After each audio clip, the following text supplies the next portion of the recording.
할렐루야. 예. 저희 교회는 늘 적은 인원이 앉아있기 때문에 제가 이렇게 떨지 않습니다. 네. 이렇게 양쪽으로 볼 일이 없거든요, 저희 교회는. 오늘이 자꾸 양쪽으로 봐야 돼서. 제가 올라서자마자 긴장감이 확 올라오네요. 오늘도 어쨌든 우리 안에 이런 귀한 말씀의 은혜의 시간들이 하나님의 또 위로와 평강과 또 하나님의 성령의 도우심이 이 시간 우리 가운데 함께 하시기를 간절히 소망합니다. 오늘은요, 내 인생의 풍랑에 믿음의 증거가 될 때라는 제목을 가지고 여러분과 함께 말씀을 나누려고 합니다. 살다 보면 좋은 일도 있고 나쁜 일도 있죠. 네, 좋은 일도 있고 나쁜 일도 있습니다. 그리고 사실 또 실제 우리의 인생을 조금 깊이 들여다보면 좋은 일보다는 나쁜 일이 조금 더 많은 것 같습니다. 또한 좋은 일은 왔다가 금방 가요. 신기하게도 왔다가 하면 좋은 일이 사라지거든요. 근데 나쁜 일은요, 엎친 데 덮친 격으로 해서 오래 아주 깊이 우리의 자리에 타격을 주기도 합니다. 혹시 지금 그런 어려움의 삶을 겪고 계신 분이 있다면 영국 속담 하나를 여러분께 좀 들려드리고 싶습니다. 영국 속담에요, 이런 속담이 있어요. 평온한 바다는 유능한 뱃사공을 만들지 못한다. 속담이 은혜가 되더라고요. 속담이. 잔잔하고 평탄한 바다에서는요, 배를 운전하는 사람, 즉 뱃사공이 유능해질 수 없음을 이야기하는 그런 속담이었습니다. 우리는 누구나 평온하고 잔잔한 삶을 꿈꿉니다. 그리고 아무 일도 일어나지 않는 것, 그것을 자신의 삶의 최고의 삶이라고 여기면서 살아갑니다. 문제 없이, 고통 없이 그저 그렇게 살아가는 삶을 우리는 깊이 소망합니다. 그런데 꼭 그런 마음이 있으면요, 예기치 못한 질병이 찾아오기도 하고요, 갑작스러운 실직을 경험하게 되기도 하고요, 관계가 깨어지는 것을 경험하게 된다는 것이죠. 이때 야고보서 기자는요, 이런 절망적인 상황에서 이 고난을 바라보는 다른 시각에 대해 우리한테 이야기하고 있습니다. 그것은 여러 가지 시험을 당할 때 그것을 기쁘게 여기라는 거예요. 사실 너무 이상합니다. 여러분, 기뻐하실 수 있겠습니까? 이해되지 않습니다. 힘들어 죽겠는데 정말 이렇게 살아도 되나? 라고 하는 절망에 쌓여 있는데 그것을 기쁘게 여기라 라고 말하고 있는 이 야고보서의 답은요, 왠지 동문서답하는 말과 같이 들려집니다. 또한 이것은요, 마치 속으로는 너무 죽을 것 같아요. 너무 힘들어요. 너무너무 괴로운데 속은 그렇게 썩어져 문드러지는데 겉으로는 웃으라. 여러분 황해 보시나요? 황해. 개그 콘서트에 황해라는 콘서트가 있는데 옆에 얘기하잖아요. 웃어라. 웃어라. 이렇게 하잖아요. 마치 그것처럼 웃어라. 웃어라. 하는 것처럼 들린다고요. 물론 야고보 기자가 우리에게 그렇게 가면을 쓰고 살라는 이야기는 분명 아닐 겁니다.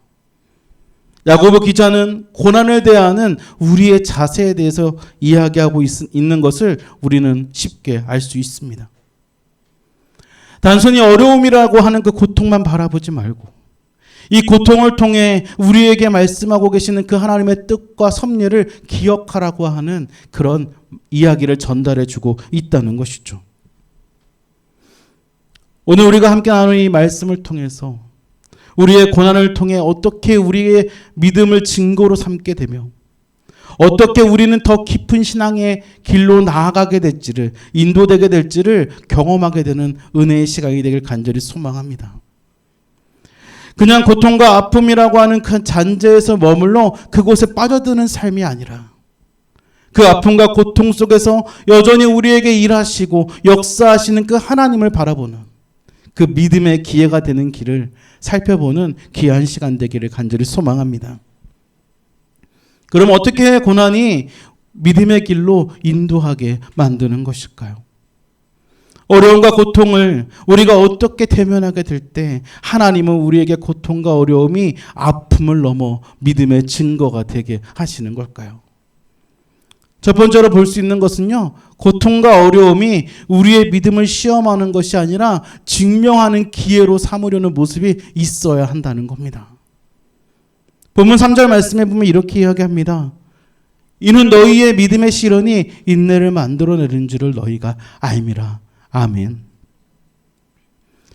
여기서 이 시련이라고 하는 이 단어는요, 헬라어로 도키미온이라는 단어를 사용하고 있습니다. 이것은 진짜인지 아닌지를 테스트하다라는 뜻을 가지고 있어요. 마치 금이나 은 이런 것들을 이것이 순수한 것인지 아닌지를 확인하기 위해서 그 불순물을 제거하기 위해 용광로에 넣어 그것을 다시 순수하게 만드는 작업, 그것을 하는 것을 이 도키미온이라고 하는 단어를 쓰고요. 이것이 바로 여기서 말하고 있는 시련이라는 단어를 사용하고 있다는 겁니다. 사실 여러분, 믿음이라는 것이 겉으로 드러나지 않습니다. 제가 볼 때 여기 다 믿음 좋아 보이십니다. 예, 뭐 믿음 나쁜 사람 없는 것 같아요. 이 시간에 여기 앉아 있는 것만으로도 이 시간이 얼마나 황금 시간대인데, 네, 놀기 좋은. 근데 이 시간 여기 앉아 있는 것만으로도 저는 여러분들이 다 믿음이 좋아 보여요. 겉으로 보기에는 다 좋아 보입니다. 그리고 과거 교회 안에서 있다 보면요, 믿음 좋다고 평가받는 사람들, 예, 있었습니다. 시간 잘 참석하고요, 교회 봉사 많이 하고요, 오랜 시간 교회 안에 머물러 있으면 그렇게 평가했습니다. 그런데 그런 사람들이 어려움과 시련을 당해요. 그런데 잘 신앙생활 하다가 그렇게 어려움이 찾아오면 교회를 떠나게 되죠. 저 정도의 사람이면 이 정도의 어려움은 좀 이겨낼 수 있을 것 같은데, 잘 회복하고 다시 하나님께 돌아올 수 있을 것 같은데 오히려 하나님을 멀리하게 되는 것을 우리는 목격하게 되더라는 거예요. 물론 이유가 있습니다. 여러분, 이유 없는, 핑계 없는 무덤이 없다고는 하지만 여러분, 이유는 있어요, 분명. 근데 그럼에도 불구하고 그렇게 쓰러진 사람들을 보게 될 때마다 안타깝고 아프고 힘든 것은 사실 어쩔 수 없는 것 같습니다. 평안할 때는 누구나 다 좋아 보입니다. 아무런 문제 없을 때 예배 잘 참석할 수 있습니다. 기도할 수 있고요, 봉사도 할 수 있습니다. 그러나 그것이 하나님이 내게 주신 은혜와 믿음으로 행하는 것인지 아니면 그저 종교적인 습관에 따르는 것인지 내 만족으로 행하는 것인지, 그것은 결국 위기의 순간에 우리에게 드러나게 된다는 것을 우리는 기억해야 합니다. 제가 믿음이 좋아 보이나요? 감사합니다. 저는 어릴 때부터 그런 평가를 받고 자란 아이입니다. 저는 모태신앙은 아닙니다. 7살 때 처음 교회를 가서 신앙생활을 시작했던 그런 아이입니다. 어릴 때부터 굉장히 믿음 좋은 아이로 교회에서 사랑받고 칭찬받았습니다. 초등학교 4학년 때쯤에 제가 목사가 되고 싶어요 말했던 기억이 있습니다. 그 정도입니다, 제가. 예, 제가 그 정도입니다. 굉장히 열심히 했습니다. 교회 안에서 인정받았고요, 칭찬받으면서 컸습니다. 초등학교 4학년짜리가요, 주중예배에 빠지지 않았고요, 주일날 새벽 기도부터 시작해서 밤 9시 예배 끝날 때까지 있었고요. 이 정도면 완성형 인간이다 라고 자부할 정도였습니다. 근데 이것이 한순간에 무너졌던 사건이 하나 있었습니다. 제가 그렇게 믿음 좋은 아이인 줄 알았는데 아닌 것을 발견한 사건이 있었어요. 제가 아무리 그런 좋은 평가를 받으면서 자라다 보니까 제가 다른 사람들에 비해 중고등부 회장을 빨리 했습니다. 제가 중학교 3학년인가 고등학교 1학년 때 중고등부 전체 회장을 했어요. 저희 교회에서는 있을 수 없는 일이었습니다. 어릴 때 하다 보니까 위에 형 누나들이 계셨고요, 선배들이 계셨고, 또 그렇지만 회장이었기 때문에 또 그 형 누나들보다는 내가 조금 더 나아야지라는 생각을 늘 가지면서 그렇게 활동을 했습니다. 그러다가 어느 토요일 중고등부 예배 2부 프로그램을 진행했어요. 회장이니까 진행을 해야 되잖아요. 막 진행을 하는데 형 누나들이 제 말을 안 들어요. 정말 너무 화가 나더라고요. 제가 정확하게 어떤 일인지는 기억이 안 나요. 근데 그 화난 감정이 기억이 나요. 화가 났던 감정이. 근데 당시에 어린 나이다 보니까 이게 중학생, 고등학교 1학년이 뭘 알겠어요. 그러니까 어린 나이다 보니까 그것도 시련으로 느껴졌었던 것 같아요. 결국 화장실에 가서 그 짜증과 화 때문에 대성통곡을 하고 울었어요. 근데 저희 교회 화장실에 대해서 잠깐 설명을 드리면, 화장실에서 소리가 나잖아요. 그럼 담임 목사님 씨까지 다 들립니다. 예, 어쩔 수 없이 담임 목사님 씨까지 다 들리는 구조였어요. 그러니까 뭐 전도사님이 안에서 뭐 펑펑 우는 소리가 들리니까 깜짝 놀라서 화장실의 문을, 여자 전도사님인데 남자 화장실 문을 확 여신 거예요. 그래서 여기저기 다 난리가 났습니다. 얘가 갑자기 대성통곡을 하고 울기 시작하니까. 그래서 진정했어요. 진정하고 내려와서 어쨌든 마무리를 해야 하니 마무리를 잘하고 다 돌아간 후에 교회에서 혼자 앉아 있었습니다. 근데 그렇게 앉아 있는데 갑자기 그런 생각이 드는 거예요. 내가 아무런 준비가 되어 있지 않구나 라는 생각. 나는 왠지 되게 잘 나가고 되게 훌륭한 사람이라고 생각했는데 나는 아무런 준비가 되어 있지 않았구나 라는 생각이 갑자기 앉아있는 그 순간 제 머리를 스쳐가더라고요. 마치 내가 겉모습만 가지고 있는 껍데기처럼 느껴지는 거예요. 나는 나약하구나. 나는 믿음의 사람이 아니었구나 라는 걸 그때 처음 알게 됐습니다. 저의 현주소였죠. 그때 저의 현주소. 나는 내가 믿음이 좋다고 생각했는데 결국 종교적인 습관과 자기 만족만을 가지고 있던 나약한 아이였습니다. 다행히 그래도 하나님이 저를 그때그때 잘 훈련시켜 주시고 인도해 주셔서 지금 이 자리에 제가 서 있을 수 있게 된 것을 하나님 앞에 감사합니다. 여러분, 시련과 어려움은요, 형벌 아닙니다. 하나님은 우리를 그렇게 벌하시지 않습니다. 하나님은 절대 자신의 자녀를 일부러 시험하거나 일부러 어려움에 빠뜨리지 않습니다. 하나님은 그렇게 모지는 분이 아니십니다. 독수리가 자기 새끼를 날도록 하기 위해서 절벽 아래로 그냥 떨어뜨리는 것은요, 독수리의 어미가 자기 새끼에게 어려움을 주려고 하는 행동이 아닙니다. 그를 단련시켜서 세상에서 잘 살아갈 수 있도록, 세상에서 독수리의 모습을 가지고 살아갈 수 있도록 만들기 위한 그 독수리 어미의 사랑의 모습인 것이죠. 하나님도 마찬가지입니다. 하나님은 우리를 믿음으로 단련시키는 과정, 그 과정으로 어려움과 고통을 사용하고 계신 것이고, 그때 우리의 믿음이 진짜인 것을, 내가 하나님 이런 시련이 있어도 하나님 내가 이 시련을 내 믿음을 증명하는 기회로 삼겠노라고 하는 그 명확한 신뢰 속에서 그 시련을 받아들일 수 있어야 한다는 것이죠. 여러분 앞에 시련과 어려움이 있습니까? 그것을 통해 하나님과 세상 앞에 여러분 안에 있는 믿음을 들여다볼 수 있는, 그것을 증명해 보일 수 있는 그런 기회가 되기를 주의 이름으로 축원을 드립니다. 물론 혹여 내가 그런 종교적 테두리와 자기 만족에 빠져 있을 수 있습니다. 시련은 그런 불순물을 점차 제거해 나갈 것입니다. 하나님께서 잘 나를 그 용광로에 넣으셔서 온전한 정금이 될 수 있도록 나오기까지 나를 그렇게 훈련시키시는 그 시련을 여러분 믿음으로 받으시는 저와 여러분 되기를 간절히 소망합니다. 두 번째로, 여러분 그렇게 증명된 믿음은요, 인내라는 열매를 맺게 합니다. 오늘 보면 3절 말씀 제가 다시 한번 읽겠습니다. 이는 너희의 믿음의 시련이 인내를 만들어내는 줄을 너희가 알미라. 아멘.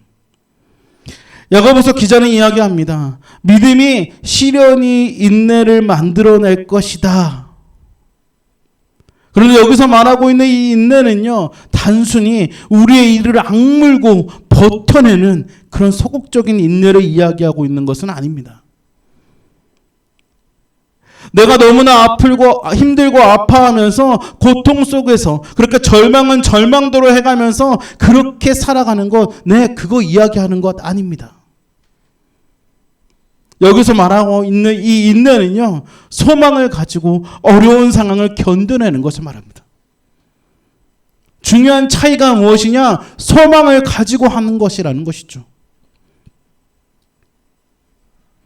아주 적극적이고 능동적인 인내입니다.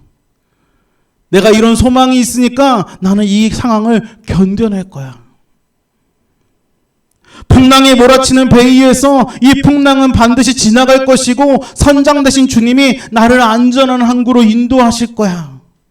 라고 하는 그 명확한 확신을 가지고 내 자리를 지켜가는 것. 우리는 그것을 인내라고 부릅니다. 처음에 큰 기쁨 교회에 부임했을 때 딱 이런 마음이었습니다. 부목사 시절 하나님께 기도했습니다. 하나님, 제가 그래도 하나님 앞에 못된 짓은 안 하잖아요. 그러니까 딱 재정적으로도 좀 자립되고 안정적인 교회 저를 담임으로 보내주세요. 저는 믿습니다. 주님이 나한테 그렇게 은혜를 부어주실 줄을. 그렇게 열심히 기도했습니다. 그럼 하나님이 제 기도를 들어주셔야죠?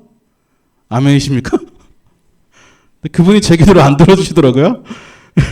하나님께서 저와 저의 가족을 성도가 한 명도 없는 이름만 걸려있고 자리만 있는 큰 기쁨 교회로 보내셨습니다. 분명 저의 기도와는요 전혀 다른 방향이었습니다. 제가 괜찮았을까요? 안 괜찮았습니다. 조금 짜증도 났고요. 화도 났습니다. 그러고 나서 이런 생각이 들었습니다. 하나님, 이제는 이 교회에 사람을 많이 보내주시려나 보다. 제가 믿음이 되게 좋죠. 하나님이 이제 나를 이렇게 아무 데도 없는 데를 보낸 건 하나님이 여기를 채우시려나 보다. 네, 그런 생각이 제 안에 불쑥 들어오는 거예요. 뭐 부목사 시절 했던 기도 그런 모습은 아니었지만 어쨌든 다른 방식으로 하나님 우리 교회를 그렇게 만들어 주시겠지라고 하는 아주 긍정적이고 믿음 있는 마음이 제 안에 있었습니다. 그런데 그렇지 않았습니다. 여전히 제가 여기 부임한 지 이제 5년 반이 돼 가는데 여전히 저희 교회는 저희 가족만 모이는 작은 교회입니다. 최근에 이런 것들로 제 마음이 되게 어려웠습니다. 여러분, 저도 로봇가 아니잖아요. 저도 로봇가 아니니까 저도 마음이 너무 어렵더라고요. 특별히 올해 들어서 조금 더 마음이 힘들었습니다. 하나님, 저한테 조금 너무 각박하시다. 저분이 왜 저러시지? 도대체 또? 날 왜 이렇게 힘들게 하시지? 라는 생각이 제 안에 가득했습니다. 이 정도까지 했으면 내가 이렇게 5년이나 넘게 여기서 헌신했으면 하나님 그래도 무언가 좀 하셔야죠. 라는 생각이 들었습니다. 나도 한다고 했는데 나도 그래도 치열하게 싸우면서 여기까지 왔는데 하나님 이제 내 기도 들어주셔도 되지 않나요? 라는 생각이 제 마음을 잠식하기 시작했어요. 잘 견뎠죠. 네, 잘 견뎠습니다. 근데 그것은요, 하나님을 의지하는 견뎌냄은 아니었습니다. 그냥 소극적인 인내. 짜증은 나진데 너무 힘들고 괴로운데 그냥 버틴 겁니다. 제 안에 뭐가 없죠? 소망이 없습니다. 하나님이 나를 안전한 폭으로 인도하실 거야 라고 하는 그 명확한 소망이 제가 없다는 것을 최근에 깨달았습니다. 여러분, 견뎌내는 것도 잘 견뎌야 합니다. 단순히 소극적으로 그 상황을 견뎌내는 건 사실 아무런 의미 없습니다.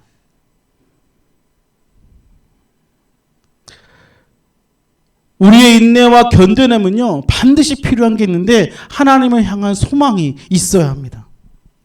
하나님의 이것을 통해서 이끌어 가실 하나님의 길이 있고 그분이 나를 안전한 곳으로 인도하실 것이라고 하는 그 명확한 믿음이 내게 없으면 우리의 인내조차도 아무런 쓸모가 없습니다. 심지어는요, 다른 사람은 그곳이 사망의 골짜기라고 불러요. 거기는 사망의 골짜기야 라고 불렀는데, 그렇다 할지라도 하나님이 나와 함께 하시면 그곳은 푸른 풀밭입니다 라고 하는 그 명확한 믿음이 내게 필요하다는 거예요. 다윗은 고백해요. 그래서 시편 23편 4절 말씀에 보면 내가 사망의 음침한 골짜기로 다닐지라도 해를 두려워하지 않을 것은 주께서 나와 함께 하심이라. 주의 지팡이와 막대기가 나를 안위하시나이다. 아멘. 여러분, 다윗이 얼마나 고생한 사람입니까? 타국에서 죽을까 봐 미친 놈처럼 산 사람 아닙니까? 왕에 대해서는 무슨 일이 일어납니까? 아들 압살롬이 반역을 일으켜서 자기를 왕위에서 내쫓습니다. 수많은 어려움과 고통, 시련, 그런 모든 것들을 당한 사람이 다윗입니다. 근데 그 다윗이 인내하면서 가졌던 마음이 무엇이냐? 내가 지금은 사망의 음침한 골짜기로 다닐지라도 하나님의 나와 함께 하시면 나는 해를 당하지 않을 것이다.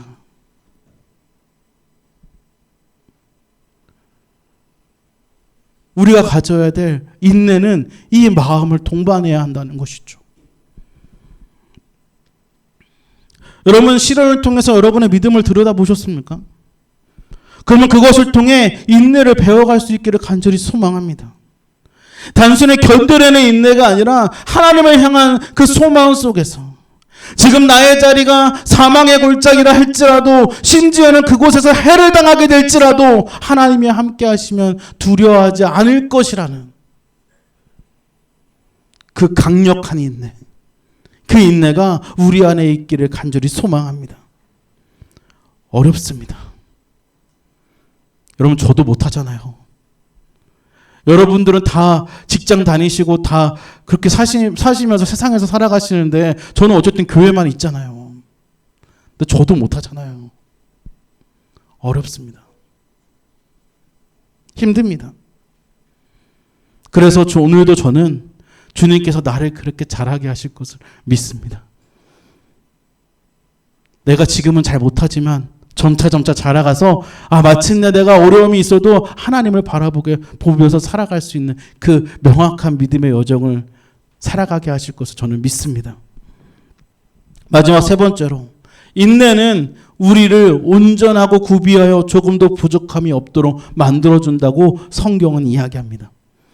오늘 저희가 읽진 않았지만 4절에는요 이렇게 말해요.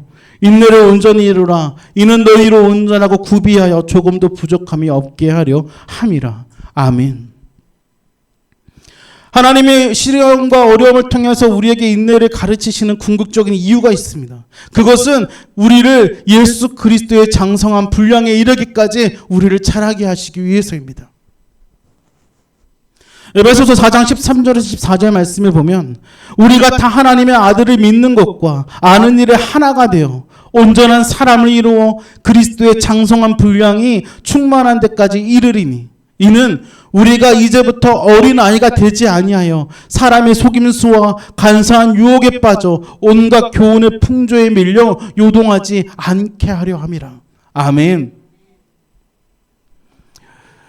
온실 속에 화초가 있습니다. 저는 화초를 진짜 못 키웁니다. 네, 대단하십니다. 꽃을 어떻게 이렇게 아름답게.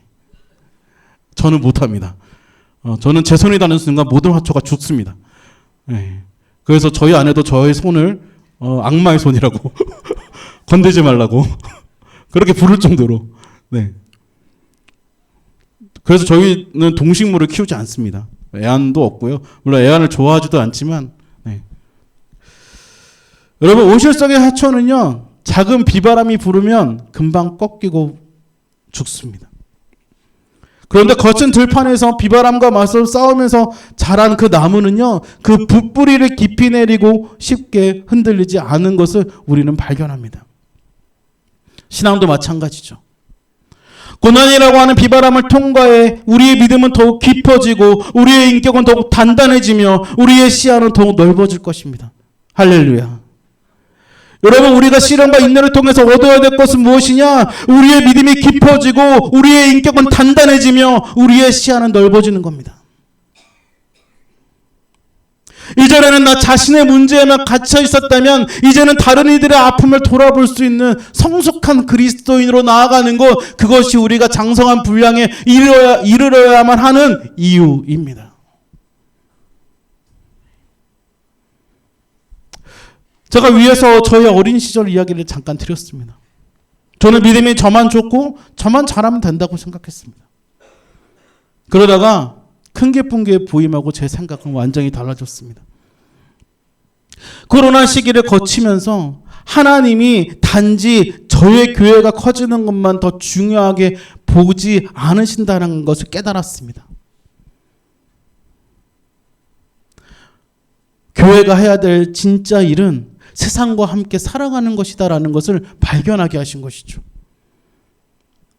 비록 성도 없는 가정만 모이는 그런 작은 개척교회이지만, 그리고 그런 어려운 시기를 보내오지만 그것을 통해서 하나님은 우리보다 더 어렵고 더 고통당하는 이웃을 발견하게 하셨습니다.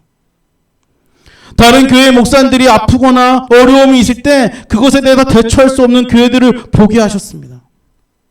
심지어 장소적인 문제 때문에 힘들어하는 분들을 만나게 하셨습니다.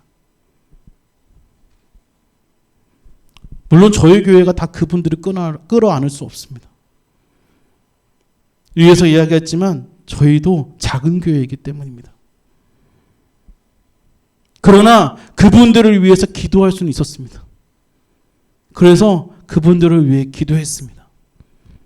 그리고 그 기도를 통해 하나님이 보내주신 손길이 있으면 그 손길을 또 잘 흘려보냈습니다. 그리고 제가 시간을 할애해서 감당할 수 있는 부분들이 있으면 그렇게 감당해 나갔습니다. 저와 큰 기쁨 교회가 도울 수 있는 부분들, 그것을 함께 돕게 하셨고, 그것이 하나님이 원하시는 믿음의 삶이겠구나라고 하는 그 명확한 깨달음을 저에게 허락하셨습니다. 하나님은 저를 그렇게 구원받은 존재로만 머무르게 하시지 않습니다. 여러분, 하나님은요, 우리를 구원받은 존재에서 머무르게 하지 않으십니다.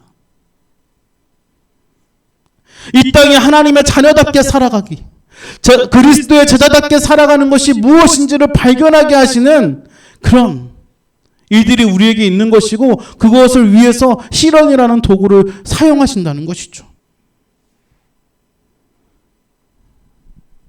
여러분, 나만 잘하는 거 좋지 않습니다. 나만 교회 잘 나가는 거 좋지 않습니다. 하나님은 나만 신앙생활 잘하라고 우리를 부르시지 않으셨습니다. 하나님 우리를 통해서 또 다른 제자를 삼아가고 그 제자를 삼는 것과 동시에 그들을 섬기는 일에 우리를 부르셨습니다. 그 일에 헌신하시는 저와 여러분 되길 바랍니다. 우리의 시야들이 넓어지길 바랍니다. 단순히 내가 잘 살고 내가 잘 먹고 내가 잘 사는 것에 집중되어져 있는 믿음의 여정이 아니라 정말 하나님이 내게 원하시는 일이 무엇인가, 내게 보여주신 일들이 무엇인가, 나로 하여금 안타깝게 여기게 하는 사람들이 누구인가를 발견해가는 그런 믿음의 여정들이 우리 안에 있기를 간절히 기도합니다. 사랑하는 성도 여러분, 혹시 여러분의 삶에 풍랑과 어려움의 시간을 보내고 계십니까? 하나님 내게 왜 이러십니까? 그런 원망 섞인 그런 마음으로 하나님께 대묻고 계시는 일들을 지금 살아가고 있지는 않으십니까? 혹시 그렇게 질문하고 계시다면 여러분 그 시련 안에서 질문을 이렇게 바꾸어 보실 수 있었으면 좋겠습니다. 하나님, 제 믿음이 무엇을 보기 원하십니까? 하나님, 이 시를 통해 하나님은 내가 무엇을 보기 원하십니까? 그렇게 바꾸어 볼 수 있었으면 좋겠습니다. 그리고 그런 문제 앞에서 비록 나의 감정은 그렇다하지 않을지라도 오늘 우리가 읽었던 야고보서 1장 2절 말씀을 묵상해 보셨으면 좋겠습니다. 우리가 함께 좀 다시 한번 이 1장 2절 말씀 한 목소리를 읽기 원하는데요. 읽으면서 하나님, 내가 시련 앞에서 이렇게 하나님의 마음을 갖겠습니다 라고 하는 결단으로 이 말씀을 함께 읽겠습니다. 시작. 내 형제들아, 너희가 여러 가지 시험을 당하거든 온전히 기쁘게 여기라. 아멘. 말씀을 정리하겠습니다. 유능한 뱃사공은요, 평온한 바다가 아니라 거친 풍랑 속에서 만들어집니다. 위대한 믿음의 사람들은 고난 없는 삶이 아니라 고난을 믿음으로 통과한 사람들이었습니다. 하나님은 우리를 너무나 사랑하시기 때문에 때로는 우리가 이해할 수 없는 시련의 풀무불 속으로 우리를 인도하십니다. 그곳에서 우리의 믿음은 증명될 것이고 우리의 인격은 단련되며 우리는 마침내 하나님이 보시기에 조금도 부족함이 없는 온전한 존재로 빚어가게 되실 겁니다. 이 믿음의 비밀을 통해 우리의 인생의 어려움에서 기쁨을 잃지 않고 주님과 함께 승리해가는 저와 여러분 되기를 간절히 기도합니다. 기도하겠습니다.